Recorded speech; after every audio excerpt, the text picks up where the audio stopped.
With many different franchises existing, there are a lot of disturbing or just generally freaky franchises that also exist with that.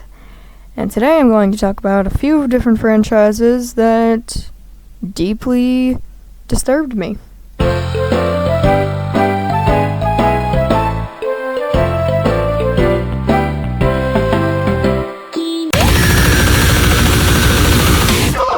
Kicking it off with number 4, as attuned to my previous shorts video on it, we have The Walking Dead Season 7. Now, don't get me wrong, I love The Walking Dead, maybe a little too much, but this season was just the breaking point for me. I almost had to stop watching the show because of it, like many others did, with Glenn and all of that happening, and it was a lot. Negan's introduction was absolutely insane, and I feel like it could have been done at least a little bit differently so that it wasn't as disturbing and insane with all that death and everything, but you could also say that, well, Alpha and the Whisperers could also be, if not more, disturbing, but honestly, Negan's introduction and the entirety of Season 7 is high up on my list, especially with that dreaded song that is stuck in everybody's heads, I bet you. Coming up next is the German satirical film Look Who's Back. I watched this entire movie subbed in German, and it messed me up. Now, it was really good, like, the topic of it and everything, it was goofy and, like, it was weird, honestly, but I didn't necessarily hate it. It was mostly just the ending, because it started off as just like a goofy, oh, look at that, the Führer's back alive kind of movie, and then it took a pretty dark and twisted turn towards the end, as he started to, like, kind of try and reintroduce all the stuff that he did back in the war and everything, which the thought in and of itself is terrifying, but on the other hand, I don't think it could really happen with today's standards of technology and stuff like that, but still the mere thought of it is just absolutely terrifying.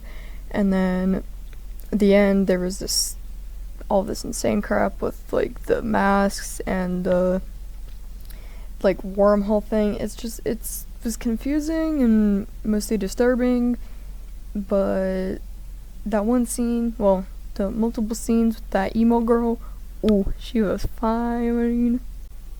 Oh, and if I had to rate it, 0 out of 10. Why? I thought you kind of liked it, Fabuloso. Sure. His eyes are brown. Inaccurate. Trash. I am skipping over Emesis Blue because I have countless videos on Emesis Blue, and I feel as if everybody already kind of knows how I feel about it. It was good and yet disturbing. Moving on. And finally, La Creme de la Creme. The breaking point. The straw that broke the camel's back. Wolfenstein 2, I don't know how to pronounce the final word because I'm stupid. This freaking game drove me off the deep end and made me shave my eyebrow off. Now, this is a game by Bethesda. They made Fallout, and I was scrolling on Xbox Game Pass, and I was like, oh wow, look at that. World War II game. Cool, I'm gonna play it. So I start playing it, and I already get to the first cutscene where I had to shoot my own dog, and I was like, okay, I probably shouldn't play this. I'm gonna play it anyways. So I continued to play it. To my demise, my mental demise.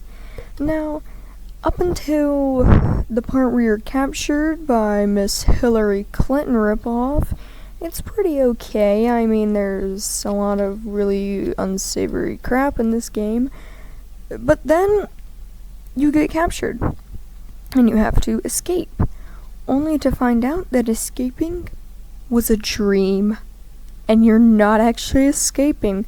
They wheel you out in front of everybody and execute you. Billy Blazkowicz Tank Grimes is dead. They cut your head off and throw it into some fire. and yet you still have an objective?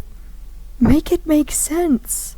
I was recoiling, crawling in my skin. I mean, make it make sense. Why would I still have an objective to escape when I just got my head chopped off? And I was like, okay then, I guess that's just the end. That's the end. No. I awaken and my head is in a jar. Not that jar, this jar. Just think the spy head, but Tank Dempsey and Rick Grimes' secret love child is instead of spy. And yet, this freaking rip-off of a mad scientist guy comes up to me and is like, hey, we're gonna put you on this decapitated body of some bioengineered Aryan super soldier. And they do it. And I am just bewildered and dumbfounded, and they still expect me to go fight this crap. Then all the technology is just royally wrong for this entire time period. I mean, like, oh my god. The only good thing about this game is when you go and you have to kind of, like, act for a certain part in a film that is being created about, well, you get to go in there and you get to see 80-year-old Fuhrer and the freaking presses, because I just figured out that in the German version of the game they censored his mustache off, and it is even more cursed than the original, and it is the most cursed thing I have ever seen. But when he goes and lays on the floor, you get a little interaction button. You can go and, like, interact with them, and you just curb stomp his whole head, and you get an achievement for it, but then you get scorched alive by some technologically inaccurate and not well for its time fire robotic thing. Also, this is basically just Nazi Fallout. Literally. I mean, Hitler dropped a straight up nuke on New York City and a lot of other places. And I'd say the only, like, enemy that I truly like in this game is the little Panzerhund. It's adorable, you can ride on it, he has teeth, and he can shoot fire. Yes, please. Let's just say that I beat that game, and I'm never playing it again. I'm leaving the Wolfenstein franchise behind. What, you thought he was being serious about that? No, I'm about to play another Wolfenstein game on the Nintendo Switch. I'll tell y'all how it goes.